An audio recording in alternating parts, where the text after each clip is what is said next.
So there are a few layers that we need to understand when we're actually dealing with boundaries.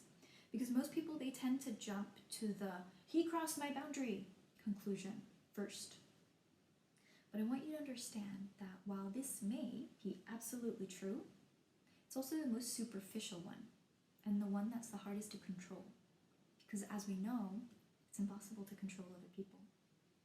So you can state your boundary very clearly to another person.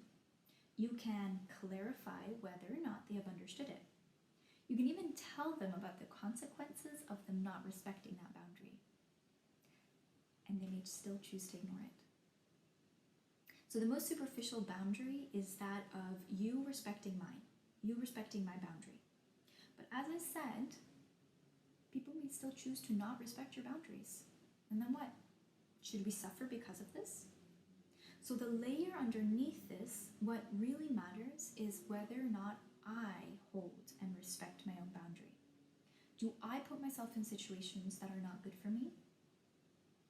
Do I allow other people to treat me badly? Do I accept less than what I'm worth and desire? I am responsible for my needs being met. I am responsible for my feelings and my experiences. And therefore, I am responsible for honoring my boundaries. Boundaries, they are a loving layer of protection to keep me safe. Now, the outer layer is the layer that I share with you and I hope you will respect. But the inner layer is the layer that I am responsible for upholding in case you don't honor that outer layer. So if someone crosses your boundary, it's easy to point your finger at them and blame them. It is. It really is. And while it may also be true, what does it get you? Nothing that you can actually use. Instead, you have to look into yourself and ask, how did I participate in this? How did I allow this to happen? What is my role here? What's my learning? Why did I allow this person to cross my boundary? How did I let this get this far? It's never about the other person.